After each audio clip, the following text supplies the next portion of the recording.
இருந்தவரை தங்களை தாழ்த்தி பரலந்தேவன் நோக்கி நாம் ஜெபம் செய்வோம். மகா இரக்கமுள்ள எங்கள் பரலந்தாப்பனே, சிறிது நேரம் உம்முடைய சத்தியத்தை தியானிக்கையில் வேதத்தின் மகத்துவங்களை காணும்படி எங்கள் இதய கண்களை திறந்து வழி நடத்தும். நீச பாவியாக என்னை முழுவதுமாய் மறைத்து நீர் மகிமைப்படும். இயேசு கிறிஸ்துவின் நாமத்தில் ஜெபிக்கிறோம் எங்கள் நல்ல பிதாவே. ஆண்டவரும் உலக மீட்பருமாம் இயேசு கிறிஸ்துவின் நீடு இணையற்ற வல்ல நாமத்தினாலே உங்கள் ஒவ்வொரு வாழ்த்துகிறேன், வரவேற்கின்றேன். இதனாலும் திருச்சபை நமக்கு கொடுத்திருக்கின்ற அருமையான தலைப்பு வாருங்கள் ஆயத்தமாய் இருக்கிறது. அப்போஸ்தலர் நடபடிகள் 27ஆம் அதிகாரம் 35-36 வசனங்களை நாம் சத்திய வசனமாக சொன்னோம். இப்படி சொல்லி அப்பத்தை எடுத்து எல்லாருக்கும் முன்பாக தேவனை ஸ்தோத்தரித்து அதை பிட்டு புசிக்க தொடங்கினான். அப்பொழுது எல்லாரும் திடமனப்பட்டு புசித்தார்கள் என்று வேதாக வசனம் நமக்கு கற்றுத்தருகிறது. புயலால் பாதிக்கப்பட்டு கப்பலிலே 14 நாட்கள் உணவில்லாமல் பயத்தோடு நம்பிக்கையின்மையும் நிறைந்த சூழலிலே பவுல் அப்பத்தை எடுத்தார். எல்லாரிலும் முன்னிலும் தேவனை ஸ்தோத்தரித்தார், அதை உடைத்து சாப்பிட்டார். புயலின் நடுவிலும் ஸ்தோத்தரிப்பது பவுலின் நம்பிக்கையை உறுதிப்படுத்துவதாக இருந்தது. பவுலின் இந்த செயல் உடல் உணவு குறித்து மாத்திரமல்ல, நம்பிக்கையின் உணவாக இது மாறிற்று. சூழ்நிலைகளிலே மாற்றமில்லை எனினும் நம்பிக்கையிலே கிறிஸ்துவுக்குள் வளருவதை இந்த நிகழ்வு கற்றுத்தருகிறது. ஒருவருடைய விசுவாச கிரியை மற்றவர்களுக்கு மாதிரியாக மாறலாம். பவுல் புயலை நிறுத்தவில்லை, மாறாக மனிதர்களின் சோர்ந்து போன நிலையை மாற்றினான். இங்கே உணவு என்று சொல்லப்பட்டிருப்பது கர்த்தருடைய வார்த்தை என்பதை நாம் மறுதலிக்க முடியாது. 1 ராஜாக்களின் புஸ்தகம் 19ஆம் அதிகாரம் முதல் 18 வசனங்களிலே நாம் அங்கே காண்கின்றோம், களைப்பிலே எலியா காணப்படுகின்றார். எலியா களைப்பிலே காணப்படுகிறார். எலியா கர்த்தருக்குள் ஒரு பெரிய தீர்க்கதரிசி.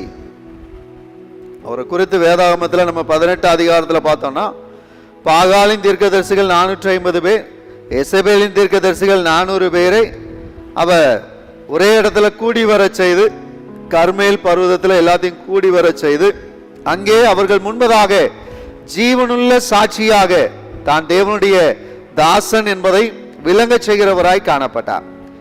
ஆனா அதே 18ஆம் அதிகாரம் 37ஆம் வசனத்துல நீங்க கவனிச்சு பார்த்தீங்கன்னா, அங்கே நாம் உணர்ந்து கொள்ள வேண்டிய காரியம் என்ன அப்படின்னு சொன்னா, இங்கே கற்றுத்தரப்பட்டிருக்கின்ற நிகழ்வு 1 ராஜாக்கள் 18ஆம் அதிகாரம் 37ஆம் வசனத்திலே காண்கின்றோம். கர்த்தாவே, நீர் தேவனாகிய கர்த்தர் என்றும் தேவரீர் தங்கள் இருதயத்தை மறுபடியும் திருப்பினீர் என்றும் இந்த ஜனங்கள் அறியும்படிக்கு என்னை கேட்டருளும், என்னை கேட்டருளும் என்று அவர் விண்ணப்பத்தை ஏறெடுக்கின்றார். இங்கே நாம் புரிந்து கொள்ள வேண்டிய காரியம் என்னவென்றால், அவர் கர்த்தருடைய தீர்க்கதரிசி. அவர் சொல்ல நினைக்கின்ற காரியங்கள் சொல்லப்படும் பட்சத்திலே அது ஆசீர்வாதத்தை அநேகருக்கு கொண்டு வந்த நிகழ்விலே இவர் இங்கே தன்னை தாழ்த்துகிறார், கர்த்தரை நோக்கி விண்ணப்பம் பண்ணுகிறார். நடந்த நிகழ்வு 40ஆம் வசனத்தில் சொல்லப்பட்டிருக்கு. கீசோன் ஆற்றங்கரையிலே அந்த 850 கள்ள தீர்க்கதரிசிகளும் அழைத்து கொண்டு போய் வெட்டி போட்டான், ஒருவர் கூட தப்பிக்கொள்ளாதபடி பார்த்தான் என்று சொல்லப்பட்டிருக்கிறது. இவ்வளவு வல்லமையா பயன்படுத்தப்பட்ட அந்த தீர்க்கதரிசி 19ஆம் அதிகாரம் 2ஆம் வசனம் 3ஆம் வசனத்துல பாத்தீங்க அப்படின்னு சொன்னா, எசபேல் என்கின்ற ஒரு ஸ்திரீயின் நிமித்தமாய் அவள் பயப்பட வேண்டிய சூழலிலே காணப்படுகிறார். எசபேல் அங்கிருந்து ஒரு வார்த்தையை சொல்லி அனுப்புறா, எலியாவிற்கு ஆள் அனுப்புறா. என்ன சொல்றா அப்படின்னு சொன்னா, ஒவ்வொருடைய பிராணனுக்கு செய்யப்பட்டது போல நான் நாளை இந்நேரத்திலே உன் பிராணனுக்கு செய்யாதே போனால் தேவர்கள் அதற்கு சரியாகவும் அதற்கு நிகராகவும் செய்ய கடவர்கள் என்று அவர் அங்கே பேசுகிறதை காண்கிறோம். அந்த சகோதரி சொல்ல வார்த்தையை கேட்டு 850 பேரை கொண்ட எலியா தீர்க்கதரிசி பயந்து போய் நான் என்ன செய்ய அப்படின்னு சொல்லி அவர் ஓடுகிறவராய் காணப்பட்டான் என்று வேதாகமம் கற்றுத்தருகிறது.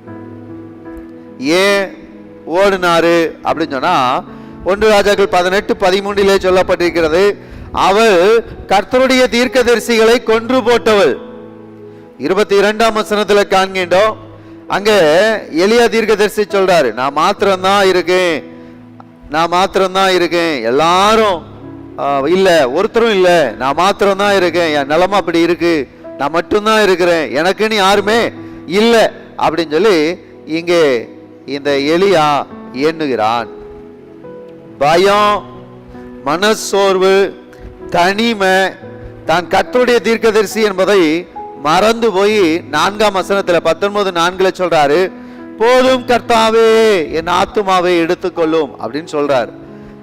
எப்ப சொல்றாரு அப்படின்னு சொன்னா, கர்த்தரை குறித்த பயம் இல்லாம மனுஷர்களை குறித்த பயம் வந்த போது.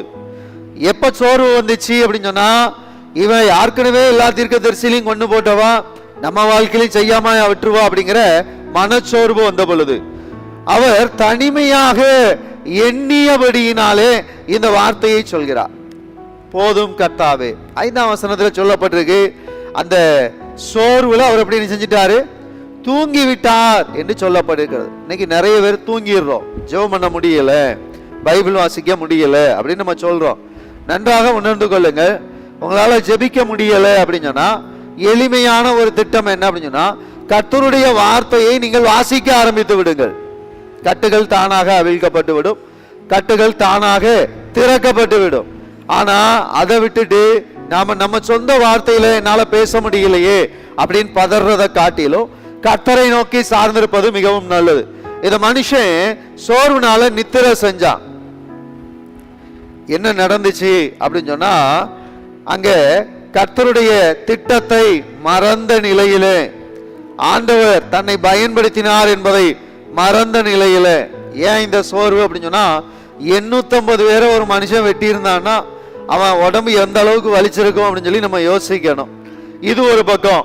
கீசோனில இருந்து இஸ்ரேலை நோக்கி ஓடுகின்றான். அந்த நிலப்பரப்பு எப்படிப்பட்டதுன்னா, மலை நிறைந்த ஒரு நிலப்பரப்பு, சூழ்நிலை வித்தியாசமானது. அங்க 25 இருந்து 30 கிலோமீட்டர் அவர் ஓடி இருப்பாரு.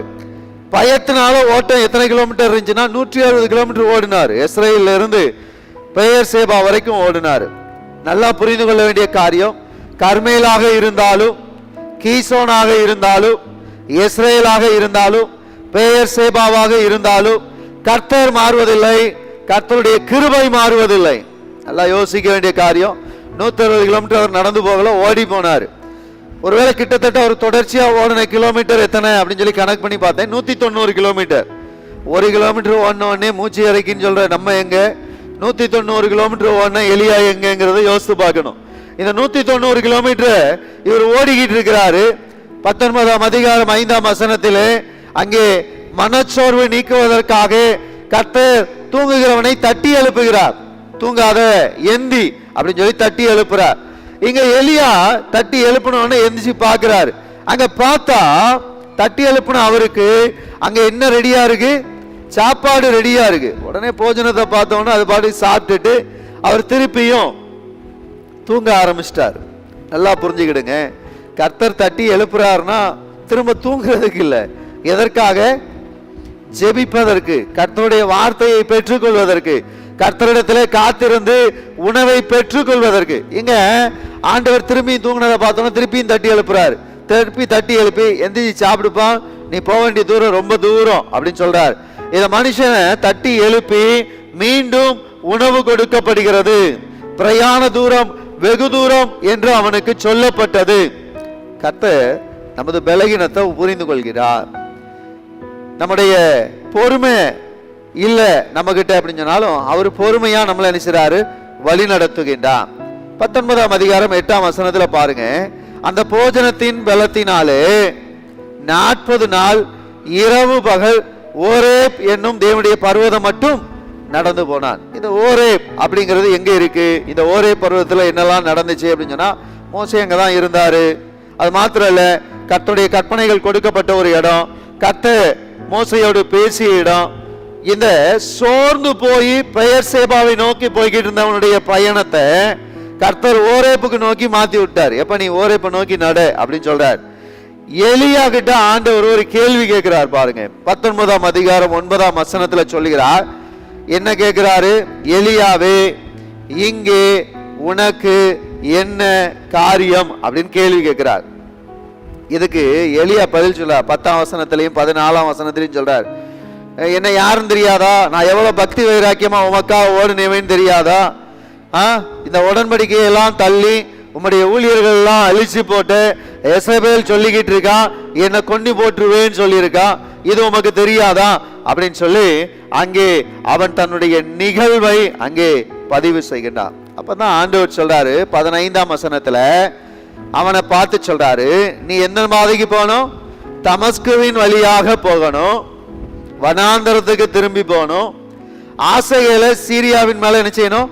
ராஜாவா அபிஷேகம் பண்ணணும். நிம்சியின் குமாரனாகிய யெகூவை இஸ்ரவேலின் மேல ராஜாவாக அபிஷேகம் பண்ணணும். ஆபேல் மேகோலா ஊரானான சாப்பாத்தின் குமாரனாகிய எலிசாவை உன் ஸ்தானத்துல தீர்க்கதரிசியா என்ன செய்ய? அபிஷேகம் பண்ணு. எத்தனை அபிஷேகம் நடக்கு? 3 அபிஷேகம் நடக்கு. இந்த 3 அபிஷேகம் எப்ப நடக்கு? ஓரேபை நோக்கி கடந்து போய்கிட்டு இருக்கும் போது. நல்லா புரிந்து கொள்ள வேண்டிய காரியம் என்னன்னா, கர்த்தர் நம்முடைய பாதையிலே இருக்கும் பொழுது அவர் நம்மை வழிநடத்துகிற விதம் வித்தியாசமா இருக்கும். ஒருவேளை 3 பேரை ஏன் அபிஷேகம் பண்ணுனா அப்படின்னு சொல்லி கேள்வி கேட்டா 17ஆம் வசனம் சொல்கிறது, ஆசைகளின் பட்டயத்துக்கு தப்பினவனை எகு கொண்டு போடுவான், எகுவின் பட்டயத்துக்கு தப்பினவனை எலியா கொண்டு போடுவான் அப்படின்னு சொல்லி, எலிசா கொண்டு போடுவான்னு சொல்லி இங்க சொல்லுகிறார். 3 பேரை அபிஷேகம் பண்ண சொல்றாரு. நல்லா புரிந்து கொள்ளணும். எப்போ நான் போதும்னு சொல்றனோ, நீ போதும்னு சொல்லிட்ட, நீ செய்ய வேண்டிய வேலையை 3 பேரை வச்சு நான் செய்ய போறேன். அப்ப இந்த 3 வேலையும் யார் செய்ய வேண்டிய வேலை?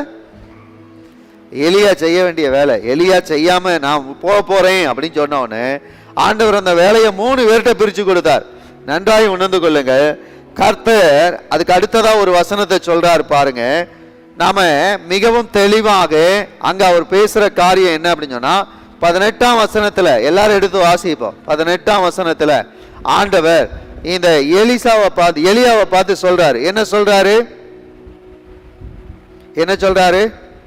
பாகாலுக்கு முடங்காதிருக்கிற முழங்கால்களையும் அவனை முத்தம் செய்யாதிருக்கிற வாய்களையும் உடைய 7000 பேரை இஸ்ரவேலிலே. இவன் நினைச்சுக்கிட்டு இருக்கான், நான் மட்டும்தான் ஓடிக்கிட்டு இருக்கேன், நான் மட்டும்தான் இருக்கேன், உமக்குன்னு வேற ஆளே கிடையாது, அவ என்னையும் அழிக்க பார்க்க தெரியுமா அப்படின்னு ஆண்டவர்கிட்ட சொல்றான். ஆண்டவர் பதில் சொல்றாரு, எலியாவே நீ மாத்திரம் இல்ல, இன்னும் எத்தனை பேர் இருக்காங்க? 7000 பேர் இருக்காங்க. உன்னை நெருக்கிறவங்க ஒரு ஆளா இருக்கலாம், ஆனா உன் கூட இருக்கிறவங்க எத்தனை பேரு? 7000 என்று ஆண்டவர் இங்கே கற்றுத்தருகிறார். ஒருவேளை இங்கே ஆண்டவர் மிகவும் தெளிவாய் கற்றுக் கொடுத்த காரியம் அங்க நிறைவேறிச்சா இல்லையா அப்படின்னு சொன்னா 2 ராஜாக்கள் புஸ்தகம் 8ஆம் அதிகாரம் 12ஆம் வசனத்துல பார்க்க முடியும். 2 ராஜாக்கள் 9ஆம் அதிகாரம் 10ஆம் அதிகாரத்துல பார்க்க முடியும். 2 ராஜாக்கள் 13ஆம் அதிகாரம் 14, 19 வசனங்கள்ல பார்க்க முடியும். ஆண்டவர் எதை வாக்கு கொடுத்தாரோ அதை நிச்சயமா நினைச்சுவாரு, நிறைவேற்றுவார். ஒருவேளை நாம சோர்ந்து போய் மனசோர்வுல எனக்கு ஒண்ணுமே முடியாது நாம இருக்கலாம், நம்ம பட்டினி கிடக்கலாம். நம்முடைய தேவன் நம்முடைய பட்டினியை அல்ல, நம்முடைய பாடுகளை மாற்ற வல்லமுள்ள தேவன். அல்லேலூயா. 2வது நிகழ்வு நோக்கி பார்ப்போம். புயலின் நடுவிலே அப்போஸ்தலர் நடபடிகள் 27ஆம் அதிகாரம் நாம வாசிக்க கேட்ட வேத பகுதிக்கு நேராக கடந்து சொல்லுவோம். 27ஆம் அதிகாரத்துல நீங்க கவனிச்சு பார்த்தீங்கன்னா இந்த அப்போஸ்தலர் 27:10 சொல்லப்பட்டிருக்கின்ற நிகழ்வு அங்க இந்த பவுல் சொல்றாரு, இந்த ராத்திரி இந்த பயணத்தினால சரக்குக்கும் கப்பலுக்கும் மாத்திரம் இல்ல, நம்முடைய ஜீவனுக்கும் வருத்தமும் மிகுந்த சேதமும் உண்டாயிருக்கும் அப்படின்னு சொல்லி யார் சொல்றா? பவுல் சொல்லுகிறார். பவுல் சொல்றத 100க்கு அதிபதி கேட்கல. பவுலில் சொல்லப்பட்டதை கேட்டதை பாக்கிலும் மாலுமி கிட்ட போய் கேட்கிறாரு. மாலுமி கிட்ட கேட்கிறாரு, மாலுமி நீங்க சொல்லுங்க நாங்க என்ன செய்யணும் அப்படின்னு சொல்லி. அப்ப அவர் சொல்றாரு, இது மழைக்காலத்துல தங்குறதுக்கு சரியான இடம் மாதிரி தெரியல, நாம இதுல இருந்து அப்படியே போனோம்னா பக்கத்துல நல்ல அருமையான இடம் இருக்கு, அங்க நம்ம போயிருவோம் அப்படின்னு சொல்லி அவன் பேசி கொண்டிருந்தான். பெனிக்ஸ் அப்படிங்கிற துறைமுகத்தை நோக்கி நம்ம போனோம்னா அங்க நம்ம போறது நமக்கு நல்லது அப்படின்னு சொல்றான். இவன் சொன்ன வார்த்தைய வேதாகமம் சொல்கிறது, அநேகம் பேர் அந்த ஆலோசனையை என்ன செஞ்சாங்க? ஆமாயா அவர் சொல்றது சரிதாயா அப்படின்னு சொன்னாங்க. பாருங்க, எதுக்கு பெனிக்ஸ்ங்கிற இடத்துக்கு போகணும்னு நினைச்சாங்கன்னா அங்க போனா நல்லா சாப்பிடலாம், அங்க போனா நல்லா தங்கிக்கிடலாம், அங்க போனா நிம்மதியா இருக்கலாம் அப்படின்னு அவங்க நினைச்சாங்க. நடந்த சம்பவம் என்ன தெரியுமா? 13ஆம் வசனத்திலே சொல்லப்பட்டிருக்கிறது, தென்றல் மெதுவாயிருந்தபடியினால். நல்லா தானையா போய்கிட்டு இருக்கு, திருப்பி என்ன அப்படின்னு சொன்னா, தாங்கள் கோரினது கைகூடி வந்தது என்று எண்ணி அவ்விடம் விட்டு பெயர்ந்து கிரேத்தா தீவுக்கு நேராக அருகாக நினைச்ச ஆரம்பிச்சிட்டாங்க, வண்டியை ஓட்ட ஆரம்பிச்சிட்டாங்க. நம்ம நினைச்ச மாதிரியே நடந்துகிட்டு இருக்கு. யார் சொன்ன மாதிரி நடக்கல? பவுல் சொன்ன மாதிரி நடக்கல. பவுல் நம்மளை மிரட்டினா, என்ன சொன்னா, நீங்க நினைச்ச மாதிரிலாம் போக முடியாது, சரக்குக்கு பிரச்சனை வரும், கப்பலுக்கு பிரச்சனை வரும், உங்களுக்கு பிரச்சனை வரும்னு சொன்னா. பாரு, அவன் சும்மா சொல்லிக்கிட்டு இருந்தான். இங்க எப்படி போய்கிட்டு இருக்கோம்? நல்ல காத்து வந்துகிட்டு இருக்கு, நல்ல பீடியா போய்கிட்டு இருக்கோம். எந்த ஒரு அசைவும் நம்மளை ஒண்ணு செய்ய முடியாது, சேதப்படுத்த முடியாது என்று மனுஷீக பலத்தை எண்ணியவர்களை குறித்து அடுத்த வசனம் சொல்கிறது. 14ஆம் வசனத்திலே, கொஞ்ச நேரத்திற்கு உள்ளே யார் வந்துட்டா? யூரோக்ளிதான் என்கின்ற கடுங்காற்று அதில் மோதிற்று. இப்ப இவங்க நினைச்ச பாதைக்கு போக முடியாது. காத்து எந்த பாதைக்கு கொண்டு போதோ அந்த பாதைக்கு தான் போக முடியும். எந்த பாதைக்கு போனாலும் பரவாயில்ல, என்ன செஞ்சிட்டோம்? கப்பல் அது பாட்டுக்கு போகட்டும் சொல்லி அவருடைய பிரயாணம் முழுவதுமாய் பயம் உள்ளதாய் மாறியது. இவ்வளவு நடந்து 14ஆம் வசனத்துல சொல்லப்பட்ட காரியம் நமக்கு அங்க ஒரு பயத்தை உண்டு பண்ணலாம். கடுங்காற்று வந்துச்சு, மிகவும் வேகமான காற்று, பெரிய அலைகள் உள்ள காற்று, கப்பலை கட்டுப்படுத்த முடியாத அளவுக்கு உள்ள காற்று, திசை மாறும் அபாயம் உள்ள ஒரு காற்று.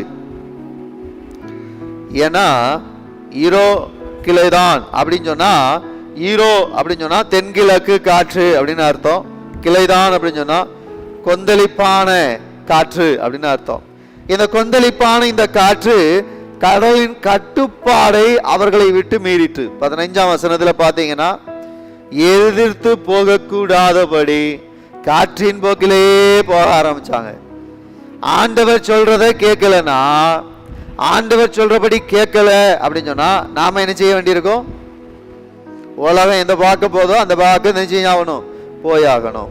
இப்படி போய்கிட்டு இருக்கும் போது 18ஆம் வசனத்துல சொல்லப்பட்டிருக்கு, அவங்க தங்க கிட்ட இருக்கிற சில சாக்குகளை கடல்ல தூக்கி எரிஞ்சாங்க.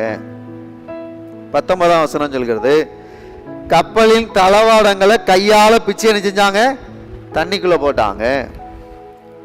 20ஆம் வசனத்துல, இனி தப்பி பிழைப்போம் என்கின்ற நம்பிக்கையை இழந்தார்கள். இதத்தான் பவுல் பிரயாணம் தொடங்குறதுக்கு முன்னாடியே சொன்னாரு. சரக்குக்கு பிரச்சனை வரும், கப்பலுக்கு பிரச்சனை வரும், ஜீவனுக்கு கூட பிரச்சனை வரும், அதனால கொஞ்சம் நிறுத்தி வைப்போம்னு கேட்டான். பவுல் சொன்னதை கேட்கல, மாலுமி சொன்னதை கேட்டு இப்ப எதெல்லாம் தூக்கி தண்ணிக்குள்ள போட்டாச்சு? சரக்கை தூக்கி தண்ணிக்குள்ள போட்டாச்சு, கப்பல்ல உடைச்சு தூக்கி தண்ணிக்குள்ள போட்டாச்சு. ஏன்னா கப்பல்ல வெயிட் அதிகமா இருக்கு. இப்ப இருக்கிற வெயிட்டை குறைக்கணும், உள்ள இருக்கிற ஆட்களை தூக்கி உள்ள போட முடியாது. ஆனா கப்பல்ல இருக்கிற தேவையில்லாத காரியங்கள் இதெல்லாம் தூக்கி தண்ணியில போடுங்கன்னு போட ஆரம்பிச்சாங்க. பவுல் சூழ்நிலையை பார்த்து பயப்படாமல் கர்த்தருடைய வாக்குத்தத்தத்தை நம்பினார். 21ஆம் வசனத்துல பாருங்க, பவுல் அங்க எந்திரிச்சு நின்றுட்டு அவர் பாட்டு பேசிட்டு இருக்கார். நடுவிலே நின்று, மனுஷரே, இந்த வருத்தமும் சேதமும் வராதபடிக்கு என் சொல்லை கேட்டு கிரேத்தா தீவை விட்டு புறப்படாம இருந்திருந்தா நல்லா இருந்திருக்கும். ஆனா நீங்க சொன்னீங்க போவோம்னு சொல்லிட்டு. ஆனாலும் பயப்படாதீங்க, திடமனதா இருங்க. இப்பொழுது உங்களுக்கு தைரியம் சொல்கிறேன், கப்பற் சேதமே அல்லாமல் உங்களில் ஒருவனுக்கும் பிராண சேதம் வராது அப்படின்னு சொல்றான். உடனே அவங்க எல்லாரும் சிரிச்சிருப்பாங்களா இல்லையா? யோ, என்னையா நினைச்சு நினைச்சு பேசுற? முதல்ல என்ன சொன்ன? சரக்கு, ரெண்டாவது கப்பல், மூணாவது ஜீவன் அப்படி சொன்னீர்ல அப்படின்னு கேட்கும் போதுதான் அவர் சொல்றாரு, அப்போ இன்னைக்கு ராத்திரி அவனுடைய தூதன் என்கிட்ட வந்து சொன்னாரு, பயப்படாதே, நீ ராயனுக்கு முன்பாக நிற்க வேண்டும்.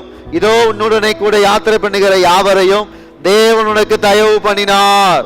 அல்லேலூயா. நல்லா புரிஞ்சுக்கிடுங்க. ஒரே ஒரு பவுலின் நிமித்தமா அங்க இருக்கிறவங்க எல்லாரும் பாதுகாக்கப்பட்டாங்க. எத்தனை பேருன்னு தெரியுமா? 36ஆம் வசனத்துல பாருங்க, எத்தனை பேருன்னு தெரியும். 37ஆம் வசனத்துல எத்தனை பேர் இருந்தாங்க? கப்பலில் 276 பேர். யாருக்காக 276 பேர் ஜீவன் பாதுகாக்கப்படுது? ஒரே ஒரு பவுலுக்காக. ஆம் கிறிஸ்துவுக்கு பிரியமானவர்களே, கர்த்தர் எலியா தீர்க்கதரிசிய தூக்கு நேரத்துல தட்டி எழுப்பி சாப்பிடுன்னு சொன்னாரு. இப்போ பவுலை பார்த்து சொல்றாரு, இருக்கிற சாப்பாடை சாப்பிட்டு எல்லாரையும் என்ன செய்ய சாப்பிட வையின்னு சொல்றாரு. அப்ப எல்லாரும் சாப்பிடறதுக்கு முன்னாடி பயந்து போயிருக்காங்க. அப்ப அவர் சொல்றாரு, நீங்க இப்ப சாப்பிட்டீங்கன்னா தான் இந்த கப்பல்ல இருந்து நம்ம எங்க போய் சேர முடியும்? கரைக்கு போய் சேர முடியும். இதை கேட்ட அவர்கள் அங்கே கவனித்து கொண்டிருந்த காரியம் என்ன தெரியுமா? அந்த பயமான சூழ்நிலையிலையும் அப்பத்தை எடுத்து எல்லாருக்கும் முன்பாக தேவனை ஸ்தோத்தரித்து அதை பிட்டு அவன் புசித்தான். மற்றவர்களும் அதை போல் செய்தார்கள். ஆம், கிறிஸ்துவுக்கு பிரியமானவர்களே, நம்முடைய வாழ்வு மற்றவருடைய பயத்தை நீக்குகிற வாழ்வே அன்றி பயத்தினால் சூழப்படுகின்ற வாழ்வு அல்ல. மூன்றாவது நிகழ்வுக்கு நேராய் கடந்து செல்வோம். யோவான் என்பவர் எழுதிய நற்செய்தி நூல் 21ஆம் அதிகாரத்திற்கு நேராய் கடந்து செல்வோம். யோவான் 21ஆம் அதிகாரம். இந்த பகுதியில் நீங்க கவனிச்சு பார்த்தீங்கன்னா, சீமோன் பேதுரு, திதிமு என்கின்ற தோமா, நாத்தான்வேல், செபதேயுவின் குமாரர்களாகிய யாக்கோபு, யோவான் மற்றும் 2 சீஷர்கள் அங்க இருந்தாங்க அப்படின்னு சொல்லி யோவான் 21ஆம் அதிகாரம் சொல்கிறது. சீஷர்கள் தங்கள் பழைய வாழ்க்கைக்கு நேராக திரும்பினார்கள். ஏன் பழைய வாழ்க்கைக்கு நேராக திரும்பினாங்கன்னா, அவங்களுக்கு நேரம் போகல. ஏன் நேரம் போல? இப்ப சுவிசேஷம் சொல்றது வேலையா இல்லை. மிந்தி சுவிசேஷம் சொல்றது வேலையா இருந்துச்சு. ஆண்டவர் வாராரு, உங்க ஊருக்கு வந்துகிட்டு இருக்காரு, முன்னங்கூட்டி போய் சொல்லிக்கிட்டு இருந்தாங்க. ஆண்டவர் வாராருன்னா இடத்த ஆயத்தம் பண்ண போனாங்க. இப்ப ஆண்டவரும் இல்ல, அவரை அடிச்சு சிலுவையில தொங்க விட்டாச்சு, மரித்து அடக்கம் பண்ணியாச்சு. இனிமே நாம எங்கதான் போய் ஆகணும்? பழைய வாழ்க்கைக்கு நேரா போயிடுவோம். சிலரு பழைய வாழ்க்கைக்கு போறதுக்கு ரொம்ப ஆசைப்படுவாங்க. வேதாகமம் ரொம்ப தெளிவா எச்சரிக்கிற காரியம், இந்த இஸ்ரவேலர்களை ஆண்டவர் 10 வாதைகள்ல இருந்து மீட்டு கானான் தேசத்தை நோக்கி வழிநடத்தி இருந்தார். இந்த இஸ்ரவேலர்கள் அங்க இருந்த மோசையை பார்த்து சொன்னாங்க, எங்களெல்லாம் நாங்க இருக்கிற இடத்துக்கு போக விட்டுரும், நாங்க அங்கேயாவது கடிச்சுக்கிட்டு அது பாட்டுக்கு பூண்டை சாப்பிட்டுட்டு கிடந்துக்கிடுவோம் அப்படின்னு சொல்லி அங்க பேசிட்டு இருந்தாங்க. இங்கேயும் அவங்க அதைத்தான் சொன்னாங்க. என்ன சொன்னாங்கன்னா, சீமோன் பேதுரு மற்றவர்களை நோக்கி சொல்றாரு, நான் எங்க போறேன்? மீன் பிடிக்க போகிறேன். ஆண்டவர் உன்னை எதுக்கு பிடிக்கிறதுக்கு வச்சிருந்தாரு? மனுஷர்களை பிடிக்கிறதுக்கு வச்சிருந்தாரு. இப்ப மனுஷர்களை பிடிக்க வேண்டிய பேதுரு அங்க நின்று பேசிட்டு இருக்காரு, நான் எங்க போறேன்? மீன் பிடிக்க போறேன். ஏன்? அழைப்புல பிரச்சனை இல்லை, அழைச்சவர்கிட்ட பிரச்சனை இல்லை. ஆனா அழைப்பை பெற்றுக்கொண்டவங்கிட்ட பிரச்சனை இருந்துச்சு, பயம் வந்துச்சு. அந்த பயம் வழக்கமான தனக்கு தெரிஞ்ச வேலையாவது நம்ம செய்வோம் அப்படின்னு சொல்லி போனாங்க. முழுவதும் பிரயாசப்பட்டார்கள். ஆம், கிறிஸ்துவுக்கு பிரியமானவர்களே, ஆண்டவருக்கு சித்தம் இல்லாம நீங்க எவ்வளவு நேரம் பிரயாசப்பட்டாலும் ஒரு சல்லி காசு கூட என்ன செய்ய முடியாது, எடுத்து இந்த பக்கம் வச்சிட முடியாது. அங்க இருக்கிற பேதுருவை பார்த்து மற்றவங்க கேட்டிருப்பாங்க, ஏல என்ன மீன் பிடிக்கிறத மறந்துட்டியா அப்படின்னு கேட்டிருப்பாங்களா? கேட்டிருக்க மாட்டாங்களா? மீன் பிடிக்கிறத மறந்துட்டியா? எந்த பக்கம் வேணாலும் போட்டு பார்க்க ஒரு மீனும் கிடைக்க மாட்டேங்குது, வலை பெருசா இருக்கு, அப்ப வலையில ஓட்ட இருக்கா பாரு அப்படின்னு சொல்லி வலையெல்லாம் உட்காந்து பரிசீலனை பண்ணி பார்த்திருப்பாங்க. ஆனா ஒரு மீன் கூட என்ன செய்யல, கிடைக்கல. இப்ப 5வது வசனத்துல சொல்லப்பட்டிருக்கு, இயேசு கிறிஸ்து அங்கே நிற்கிறார். இரவு முழுவதும் உழைத்த சீஷர்கள், ஒன்றும் கிடைக்கவில்லை, மனதிலே தோல்வி உணர்வு. இயேசு கிறிஸ்து இப்ப எங்க நிக்காரு? கரையில நிக்காரு. இப்போ நம்ம நல்லா யோசித்து பார்ப்போமே, நாம வீட்டில் சமைக்கணும்னு நினைச்சிட்டு எல்லாம் வாங்கணும்னு கடைக்கு போறோம். நாசிரியத்தில் எல்லா கடையும் பூட்டி இருக்கு, நம்ம இன்னைக்கு ஒண்ணுமே வாங்க முடியாது அப்படின்னு ஒரு சூழல். இப்ப நம்ம திரும்பி எங்க வந்தாகணும்? வீட்டுக்கு வரணும். வரும்போது நம்ம என்ன யோசிச்சுக்கிட்டு வருவோம்? நம்மளை மட்டும் யோசிப்போமா? இல்லை, நம்ம பிள்ளைகளை யோசிப்போம். வீட்டை மாட்டேன் என்னத்தை போய் சொல்ல, அவதான் நேத்தே சொன்னாலே கேட்கலையேங்கிற பிரச்சனைகள்லாம் வரும். இங்க சீமோன் பேதுரு யோசிச்சுக்கிட்டு இருப்பாரு, நம்ம கூட ஒரு 6 பேர் வந்திருக்கான், அவனுக்கு சாப்பிட்றது கூட ஒன்றும் கொடுக்கறதுக்கு நம்மளால முடியலையே. உலகம் முழுவதுமா பிரயாசப்பட்டாச்சு, கடல்ல எவ்வளோ வலைய வீச முடியுமோ வீசி பார்த்தாச்சு, ஆனா என்ன கிடைக்கல? மீன் கிடைக்கலையே அப்படின்னு சொல்லி வருத்தத்தோடு அவர் வருகிறார். இப்பொழுது ஆண்டவர் ஒரு கேள்வி கேட்கிறார், பிள்ளைகளே, புசிக்கிறதற்கு ஏதாகிலும் உங்களிடத்தில்? இப்ப நம்மளே நாசரியத்திலிருந்து வரும்போது ஒன்றும் கிடைக்கலன்னு வீட்டை நோக்கி வந்துகிட்டு இருக்கோம். உங்க வீட்டுக்கு நான் வாரேன்னு வச்சுக்கிடுங்க. அந்த நேரத்தில் உங்க வீட்டுக்கு முன்னால வந்து நின்று, பிள்ளைகளே, புசிக்கிறதற்கு ஏதாகிலும் உண்டா அப்படின்னு நான் கேள்வி கேட்டேன்னா வீட்டுக்குள்ள இருந்து ஒரு சத்தம் வரும். என்ன சத்தம் வரும்? கஞ்சி இன்னும் வைக்கவில்லை. இங்க ஒரு பதில் வரும், கஞ்சி வைப்பதற்கு அரிசி கூட கிடைக்கவில்லை. கொஞ்சம் நாசுக்கா சொல்றதா இருந்தா இப்படிதான் சொல்லுவோம். இல்லைன்னா நம்ம என்ன பதில் சொல்லுவோம்? இங்க எங்களுக்கே வழி இல்லை, இவருக்கு வேற வந்திருக்காரு. சொல்லுவோமா சொல்ல மாட்டோமா?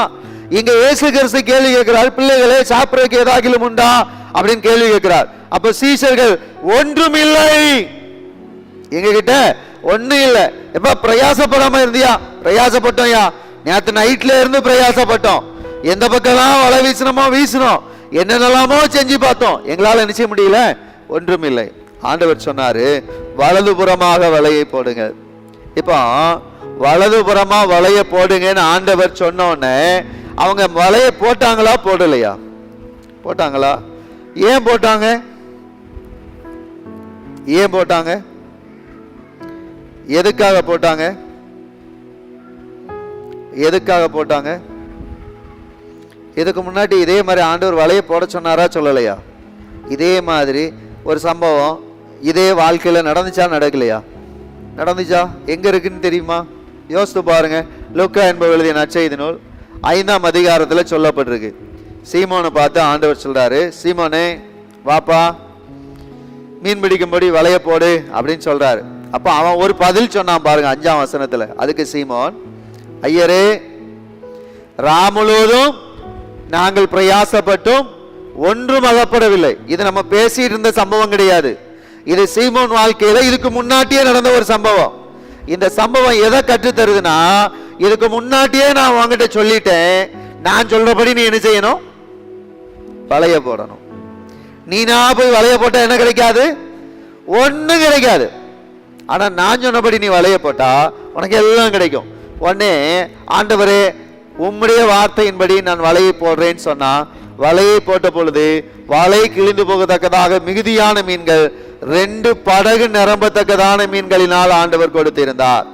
இப்ப 2 படகுகளையும் தூக்கி போட்டு எங்க வெளியே கொண்டு வந்துட்டாங்க. கொண்டு வந்ததுக்கு அப்புறம் தான் ஆண்டவர் வாப்பா என் கூட அப்படின்னு சொல்லி கூப்பிட்டு வந்தார். இப்ப ஆண்டவர் அதே காரியத்தை இப்ப கேட்கிறாரு, எப்பா ஏதாவது உண்டா? ஒண்ணும் கிடையாது. வலை பக்கமா வலைய போடு. போட்டாச்சு. எத்தனை மீன் இருந்துச்சு? 153 பெரிய மீன்களினால் அந்த வலை நிரம்பிற்று என்று வேதாகமம் கற்று தருகிறது. ஆம் கிறிஸ்துவுக்கு பிரியமானவர்களே, ஆண்டவர் உங்க பக்கத்துல வரணும்னு அவசியம் இல்லை. ஆண்டவர் உங்க கூட தான் இருக்கணுங்கிற அவசியம் இல்லை. அவர் எங்க இருந்தாலும் அவர் வார்த்தைக்கு நீங்க கீழ்ப்படிச்சா 153 பெரிய மீன்கள் இருந்தாலும் வலை கிழியாதபடி கர்த்தர் பாதுகாத்துக் கொள்வார். அல்லேலூயா. இப்ப 153 மீனை பிடிச்சு வெளியே கராகரான்னு எழுதுகிட்டு வராங்க. வந்த உடனே ஆண்டவர் அங்க கவனிச்சு பாத்தீங்கன்னா நெருப்பு இருந்துச்சு. அடுத்து என்ன இருந்துச்சு? மீன் இருந்துச்சு. அதுக்கப்புறம் என்ன இருந்துச்சு? அப்பம் இருந்துச்சு. இது எப்படி இருக்கு அப்படின்னு சொன்னா, நம்ம சர்ச்சு முடிச்சு வீட்டுக்கு போனோடனே எல்லாருக்கும் மட்டன் பிரியாணியும் சிக்கன் 60 ரெடியா இருக்கிற மாதிரி. உண்மைதானே? இங்க இருந்து சர்வீஸ் முடிச்சுட்டு வீட்டுக்கு போனோம்னா மட்டன் பிரியாணியும் சிக்கன் 65 ரெடியா இருந்துச்சுன்னா சந்தோஷப்படுவோமா? சந்தோஷப்பட மாட்டோமா? முதல் சந்தோஷப்படுறது யார் தான்? பசியோடு இருக்கிறவங்க. அப்படித்தானே? இந்த மனுஷன் வந்து எட்டி பார்க்கிறான், அங்கே நெருப்பு இருக்கிறது. இது சுத்திகரிப்பையும் மீட்பையும் நமக்கு கற்றுத்தருகிறது. மீன் இருக்கு, ஆசீர்வாதத்தை கற்றுத்தருகிறது. அப்பம் இருக்கு, ஆவிக்குரிய உணவை கற்றுத்தருது. ஆண்டவர்கிட்ட கேட்டேன், ஆண்டவரே இதெல்லாம் எதுக்கு அப்படின்னு கேட்டேன். அப்ப ஆண்டவர் கற்றுத்தருற காரியம் என்ன தெரியுமா? இந்த பேதுருவை கடைசியா ஆண்டவர் எங்க வச்சு பார்த்தாருன்னு சொல்லுங்க? நெருப்பு கிட்ட வச்சு பார்த்தாரு. அந்த நெருப்பு கிட்ட நிக்கும் போது இந்த பேதுரு என்ன சொன்னான்னு சொல்லுங்க? இவரை அறியேன் அப்படின்னு சொன்னான். நெருப்பு கிட்ட வச்சு பார்த்தா அதே ஆண்டவர் திருப்பி எதுகிட்ட கொண்டு விட்டுட்டாரு? நெருப்பு கிட்ட கொண்டு விட்டுட்டாரு. மீன் பிடிக்கிற இடத்துல பிடிச்சிட்டு வந்த ஆண்டவர் இப்ப எதுகிட்ட கொண்டு விட்டுட்டாரு? மீன் கிட்ட கொண்டு விட்டுட்டாரு. இப்ப அதுக்கு அடுத்ததா காரியம் அப்பத்தை ஆட் பண்ணிருக்காரு. என்ன அப்பத்தை ஆட் பண்ணிருக்காருன்னா, ஆவிக்குரிய பிரயாசம் இல்லாம இந்த உலகத்துல ஒன்னால என்ன செய்ய முடியாது? ஒன்றும் செய்து கொள்ள முடியாது. நாம முடிவெடுத்து கடலிலே போய் சிக்கி கொண்டாலும், கரை வரும் பொழுது வெறுமையே முடிவானாலும், இயேசு கிறிஸ்து கடலில் இல்லை என்றாலும் அவர் கரையிலே நமக்காக ஆயத்தம் செய்கின்ற தேவன். அல்லேலூயா. நல்லா புரிஞ்சுக்கிடுங்க. நம்ம ஆண்டவர் கூட இருந்தா மட்டும்தான் வலைய போட்டு அப்பளத்தை நம்ம மீன் எடுக்க முடியும்னு நினைச்சா இல்ல இல்ல. அவர் எங்க இருந்தாலும் நம்முடைய ஆசீர்வாதங்களை பெற்றுக்கொள்ள முடியும். அவருடைய சத்தத்தை நாம் அறிந்திருக்கிறோமா? சீஷன்ல இந்த சீமோன் பேதுரு தண்ணிக்குள்ள என்ன செஞ்சிட்டான்? குதிச்சிட்டான். அங்க சீஷன்ல ஒருத்தன் சொல்றான், வெளியே நிக்கிறது யாருன்னு? இயேசு கிறிஸ்து கர்த்தர் அப்படின்னு சொல்றான். 21ஆம் அதிகாரம் 10ஆம் வசனத்தை பாருங்க. ஒரு வசனம் ரொம்ப அருமையா அதுல கற்றுத்தருகிற காரியம். ஆண்டவர் எல்லாம் ரெடி பண்ணி வச்சிருந்தாலும் ஆண்டவர் அங்க ஒரு காரியத்தை சொல்றாரு. என்ன சொல்றாரு? நீங்க கையால பிடிச்சிட்டு வந்தீங்கல்ல, அந்த மீன்லயும் கொஞ்சம் என்ன செஞ்சுட்டு வாங்க, எடுத்துக்கிட்டு வாங்க. ஆண்டவர் நம்முடைய பங்களிப்பை புறக்கணிக்கின்ற தேவன் அல்ல. நீ பிரயாசப்பட்டு பிடிச்சிட்டு வந்தல்ல, அதுலயும் கொஞ்சம் எடுத்துட்டு வா, புசிப்போம், என்ன எல்லாருமா சேர்ந்து சாப்பிடுவோம் என்ன அப்படின்னு ஆண்டவர் சொல்வார். நன்றாய் உணர்ந்து கொள்ளுங்கள். நம்முடைய திறமை, நம்முடைய உழைப்பு, நம்முடைய வாழ்க்கை, அது எதுவாய் இருந்தாலும் ஆண்டவரிடத்திலே அர்ப்பணிக்கும் பொழுது, தேவனுடன் சேர்ந்து வாழும் பொழுது நம்முடைய வாழ்வு ஆசீர்வாதம் உள்ளதாய் காணப்படும். கடினமான சூழலிலும் கர்த்தரை ஸ்தோத்திரிக்கிறவர்களாக, களைப்பிலும் மனசோர்விலும் கர்த்தரை நம்புகிறவர்களாக, பிரச்சனைகளிலே நம்பிக்கை இழக்கின்றவர்களாய் அல்லாது கிறிஸ்துவை சார்ந்து கொள்கிறவர்களாய், ஆண்டவரே அழைத்தவர் நீர், தெரிந்து கொண்டவர் நீர், எங்களை நம்பி கொடுத்த பொறுப்பிலே நாங்கள் தேவ திட்டத்தை நிறைவேற்ற எங்களுக்கு கிருபை தாரும் என்று அர்ப்பணிப்போம். ஆண்டவர் நன்மையினாலும் கிருபையினாலும் நம்மை நிரப்பி வழி நடத்துவாராக. ஆமென்.